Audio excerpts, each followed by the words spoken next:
बहनाएं आ जाएं बाहर।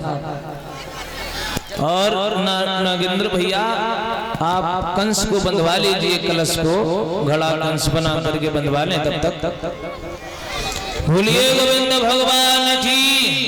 अब जरा यहाँ पे ध्यान दें, गोवर्धन का पूजन करवाया है, 7 दिन भयंकर बारिश हुई है, एक बूंद भी वृंदावन पे नहीं पड़ी है, तो पानी कहाँ चला गया? तो विद्वान कहता है गोवर्धन इतना गर्म किया वो भाप बन के उड़ जाता रहा है पानी।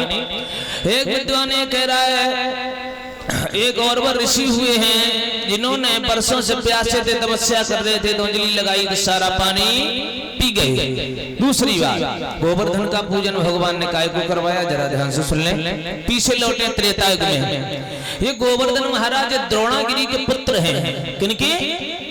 द्रोणागिरी पर्वत है ना, उनके पुत्र हैं गोवर्धन महाराज। गोवर्धन महाराज वृंदावन में कैसे आ गए? जरा ध्यान देकर सुने।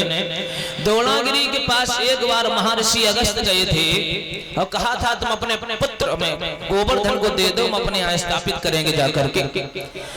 तो द्रोणागिरी ने कहा हम तो कह नहीं पाएंगे, गोवर्धन की इच्छा हो तो चले जाए तुम्हारे साथ।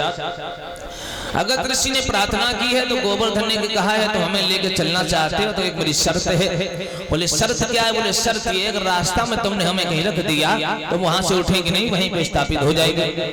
अगस्त ऋषि बड़े बलवान तेजस्वी ब्रह्म ऋषि हैं, अपनी पावर अपनी माया से गोवर्धन पर्वत को उठाया है और लेकर के चले हैं द्रोणागिरी पर्वत से।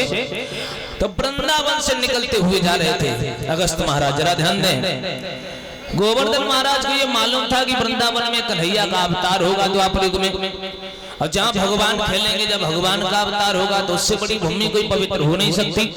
तो गोवर्धन महाराज ने इतना वजन बढ़ा दिया कि अगस्त ऋषि व्याकुल होने लगे। तो अगस्त ऋषि को लघु शंका लगी।